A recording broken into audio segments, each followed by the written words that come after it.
Welcome back, everybody, to episode number 4 of Tea Time. I'm James Hutchison, your Director of Instruction. I'm here with my co-host, Adrienne D'Alessio, and we've got a special guest for you today, our new Director of Golf, Matthew Enoksen. Welcome, Matthew. Thanks very much. Good to be here. Great. Yeah, we're happy to have you. So, as always, we're going to talk a little bit about what's going on in the Golf Academy this week and kind of going forward as we get closer to spring.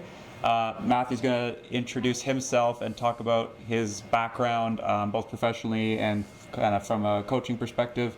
And then we're going to dive into a little bit of the book we recently read from the women who are responsible for Vision 54. And the book is right here. It's called Be a Player. So it's one of, I think, 3 or 4 books that they've written, right? So we're excited to talk about that and really dive into some mental game stuff, some human skills, as they call it, to try to help you improve your golf game from that point of view. So we'll just dive right in, Matthew, and we'll start with you, and maybe you can give us a little bit of your background and tell us what brought you to Mississauga, and just maybe a little bit about your coaching as well. Great. Yeah, thanks, James.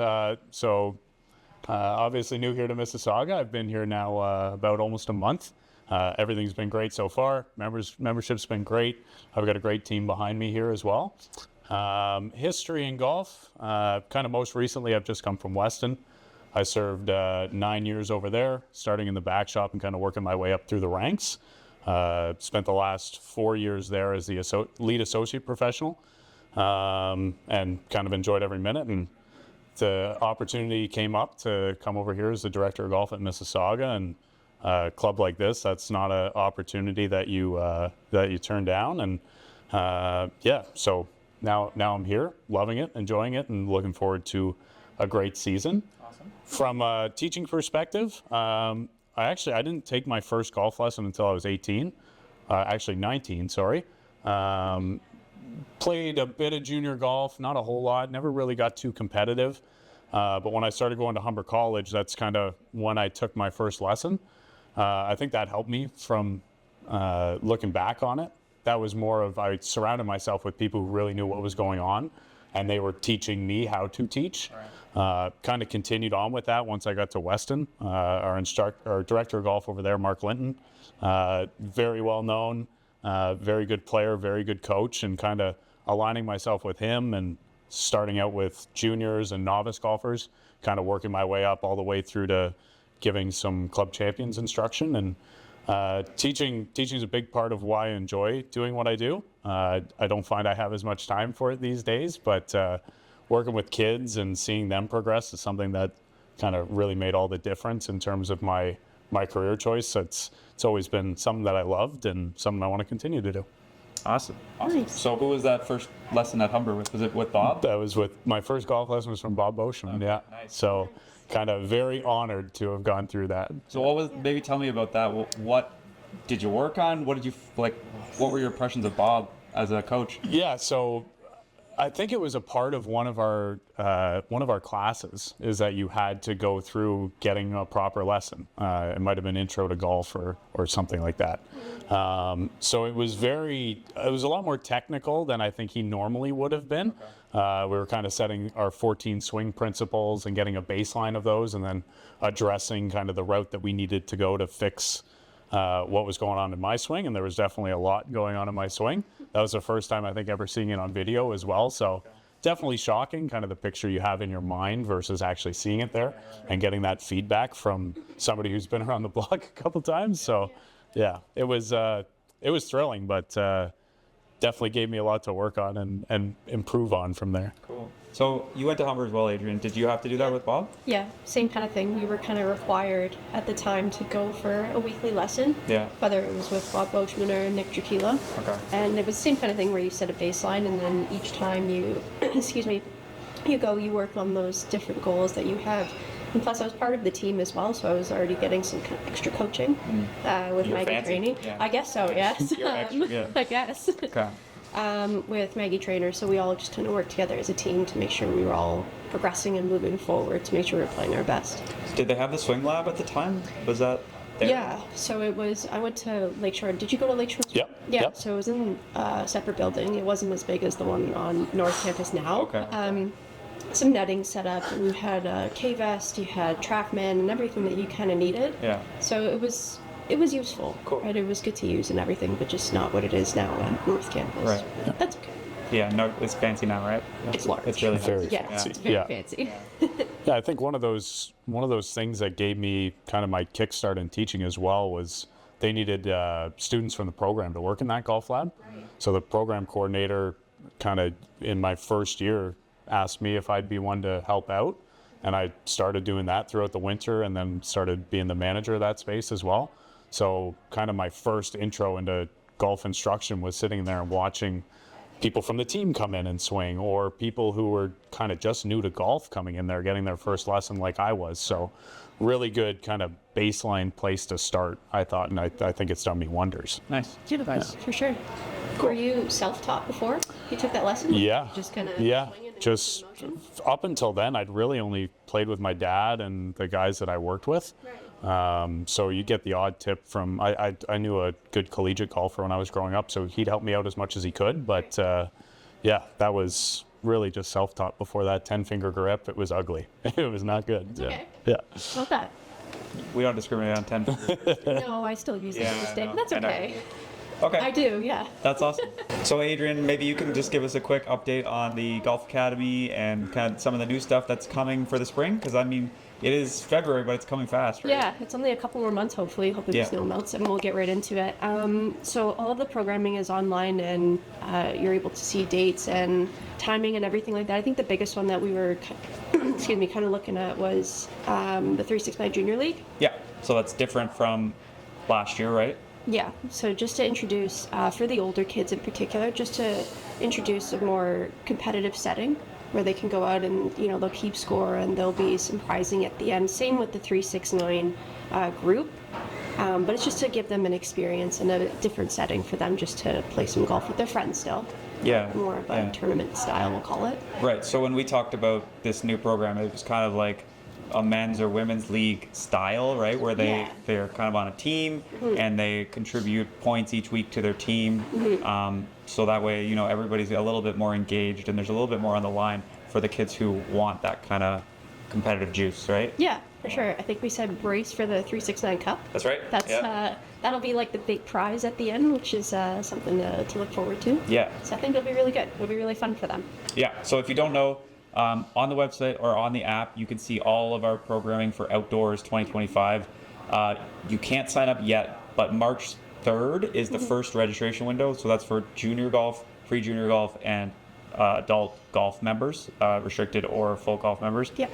And then the next window after that would be for kids of members, and that's on the 17th of March. So every 2 weeks we kind of open up the windows. Yep. So if you don't know when you can sign up for a program or when you can sign up your child, please reach out to us. We're happy to kind of do that for you. It's going to be the same as last year where you sign up on 4 tees.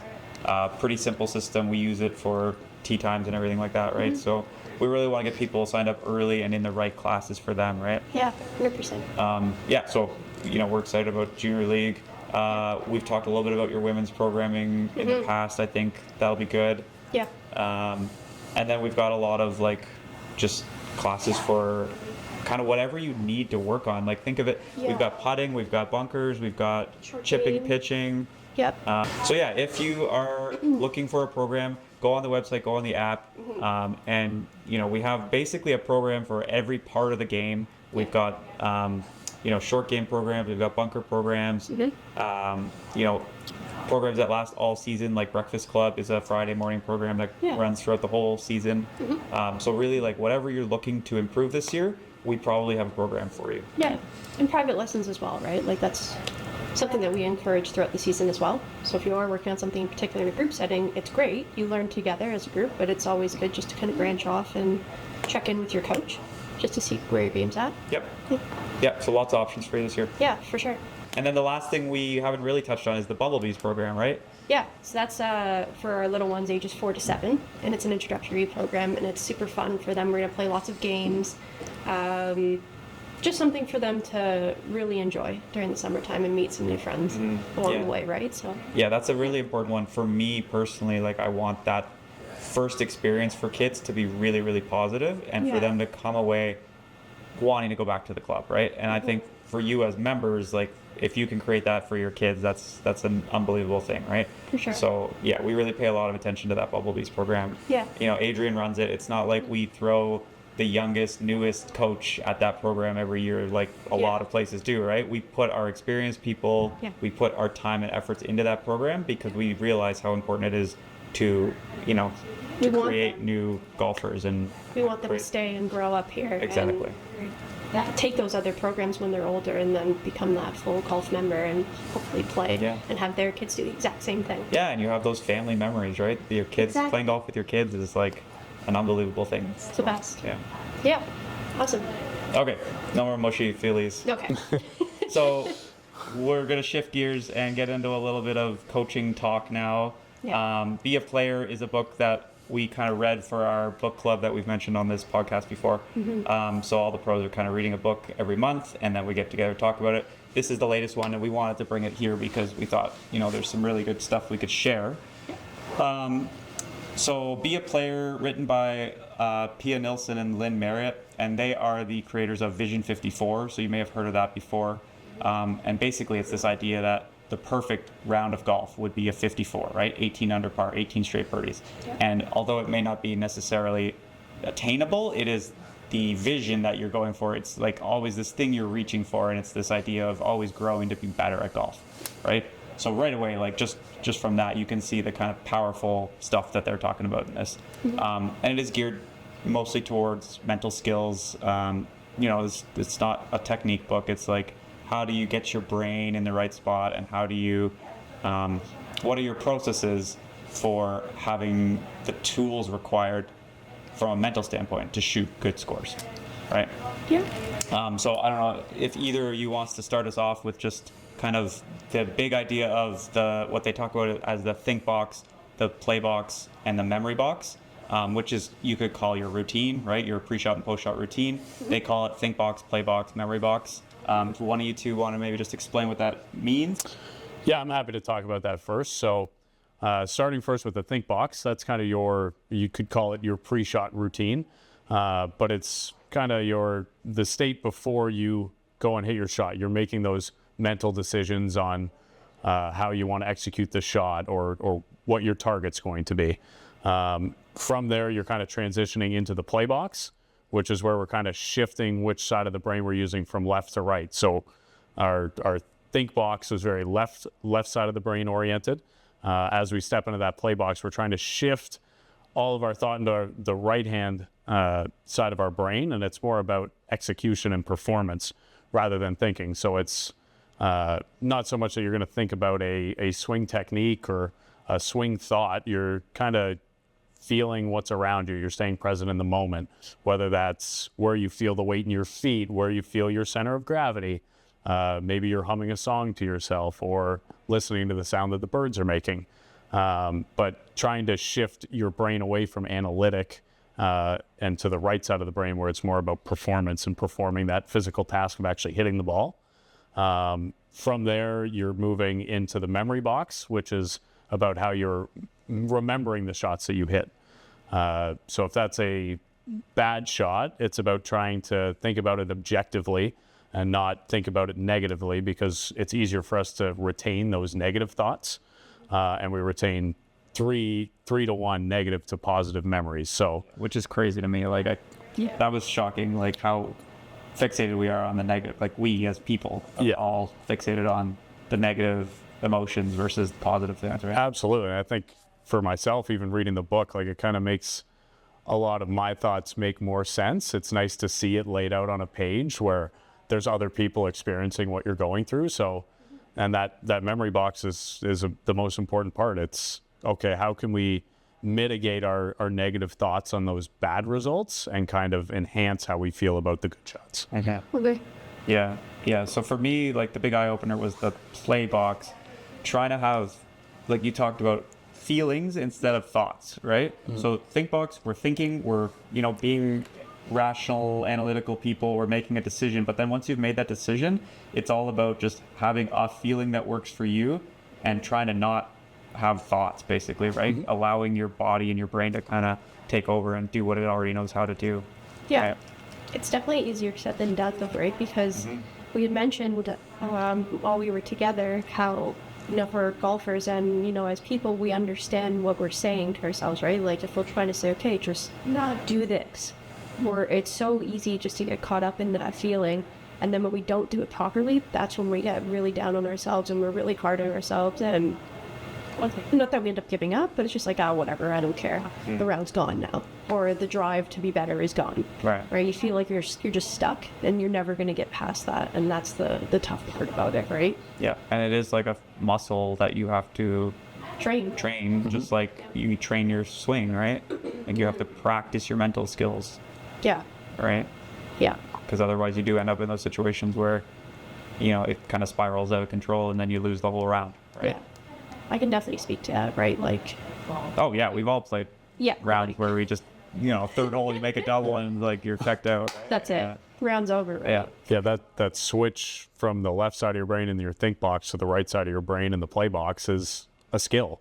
And it's something that just like a 60-foot putt, like you got to practice that. It just doesn't come naturally. Yeah. So the more that you can kind of pull yourself away from that and say, okay, I've got to actually work on this today. Yeah. Like not so much a swing thought, but more of a emotional or strategic thought. That's what Brian. I was gonna say, I think a lot of times when we tell people to focus, right? As coaches, it's like, okay, you need to focus, but like, what are you focusing on? Right? And so for me, it's like when you're in your play box, when you're just about to hit the shot and when you're actually physically hitting the shot, the focus needs to be on whatever that feeling you've decided is for you that allows you to shut off the analytical side of your brain, right? That the linguistic side of your brain needs to be quiet. Yes. So like that's what focus is. If you are having self-talk in your head, that you're not really focused, right? And the number of times I've stood over a golf ball and just thought like, don't go left. Or yeah, that, but also just like I should be focused right now. Like I have a thought of like not being focused, right? It's like, yeah, so it's super important to really like just shut that part of your brain down. And it's harder for some people than others because a lot of people have this really strong inner monologue where they talk to themselves a lot, right? So you really have to practice shutting that down. And the only way to do it is to focus on something else more related to feelings. Right? I do. I feel like that's what people are most fixated on, right? Is the technical part of it, right? Okay, if I can just shallow my swing out, I'm going to be good. Right. Sure, and you will be on the driving range, right? But put yourself out there on the golf course. Are you thinking about being shallow? No, because now you have a bunker, you have trees, water, right? And you've played that golf course so many times. You played hole 10, and unfortunately put it in the water, or hole 9. Unfortunately put it in the water so many times, and now your brain automatically goes to, okay, I'm going to go in the water. Let me aim this far left, but I want to be shallow, so I don't do this, right? There's just so many thoughts going on in your head. You just have to separate the two. Everything just starts to fight each other, right? Yeah, and now the ball's going wherever it wants because you have no control of the swing. Yeah, for sure. It's practice more, like you said. The other kind of big thing I took from the book was this idea of controlling our hormones, specifically cortisol, which is like a stress hormone, and contrasting that with DHEA, which is the kind of opposite hormone, which is more of like a happy hormone. So I don't know, Matt, do you want to talk about how we would manipulate those things to our advantage? Yeah, absolutely. So how it's laid out in the book is that there's kind of an optimal zone that everybody can perform in, and that might be different for each one of us here sitting here. Obviously, cortisol kind of being a blocker for your brain communicating to your muscles. Most people would tend to move away from the cortisol levels and move towards DHEA, which is more of a lubricant to kind of pass those messages between your brain and muscle, or brain and muscles, sorry. But in terms of how we manipulate that, with DHEA being more of that happy hormone and cortisol being more of a negative one, it's, as it lays out in the book, is something as simple as thinking about what you're grateful for, or a happy memory, or a happy thought. You could think about your cat waiting for you at home after the round. Something simple like that is something that can pull you closer to that DHEA side of the spectrum. Right. And I found it interesting. It's not about like in the moment necessarily, but you can do things before your round to kind of build that store up of DHEA, right? Like 'cause it's not black and white. It's not I have cortisol, I have DHEA. It's like the more you can kind of build that up throughout your day, before you tee off, like you'll have this better chance of when you do encounter a stressful situation, you won't tip the scales to that cortisol where you're unable to perform your basic functions. Yeah, it reminded me a lot of the talk about vitamin D. It's like you can overcharge yourself on vitamin D, and then you start to see towards the end of the winter time that starts to kind of run out, and you start getting a little down and gray. But same thing with DHEA. If you're listening to a happy song on your way to the golf course, that's something that can kind of start building up your reserves even before you get there. All right, you're just putting a little bit in the bank here and there. Yep. For when you know you encounter that stressful situation later in the day. Yeah. Right? Yeah, I really like that idea. Yeah, it was awesome. Mm. And I think generally, like, people would just be happier if you try to focus on things that make you happier. Yeah, I agree. Yeah. And then the other part of it is recognizing when you're in those stressful situations and being able to kind of snap yourself out of it, right? Like, who was the example? Was it Russell Knox?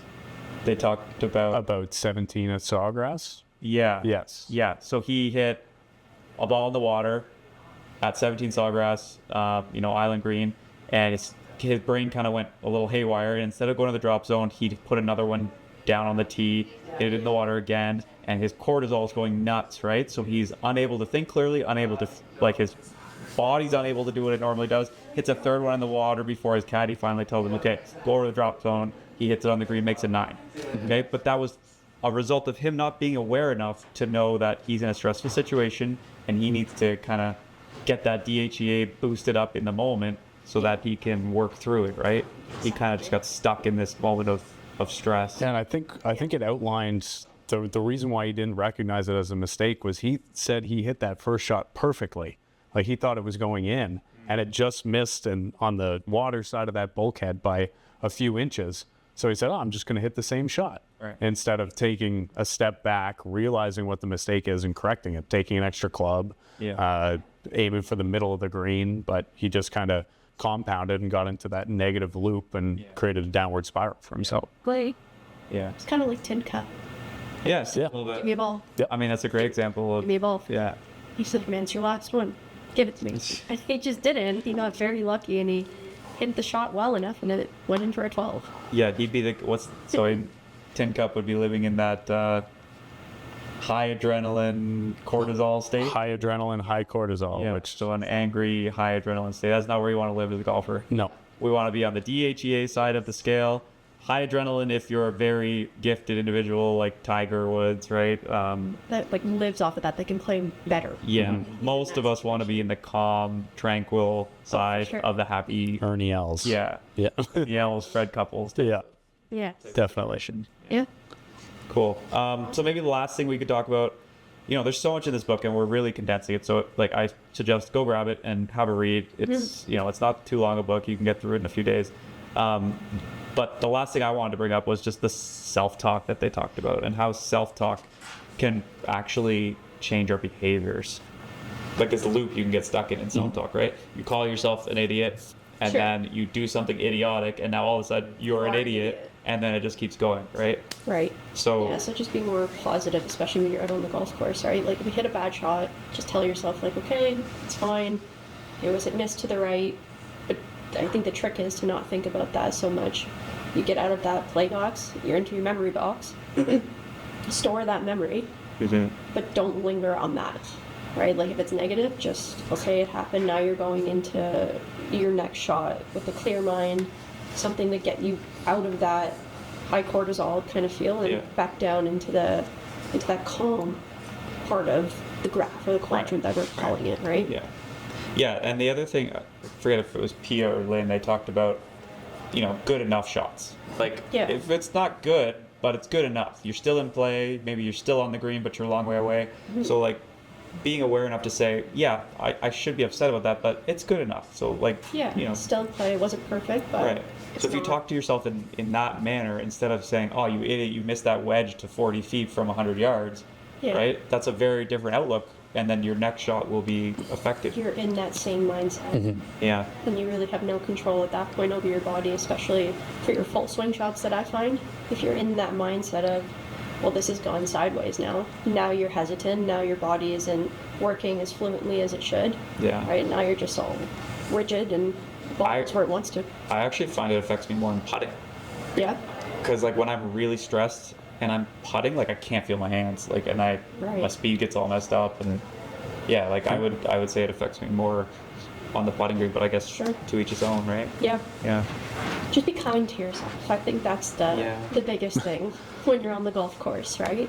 Yeah, and I'm sure you've all heard these things before, but it's not easy to just flip a switch and okay, it's club championships, now I'm going to be kind to myself, right? You need to flex these muscles. You need to practice mental skills day in and day out, just like you practice your golf swing. Yeah.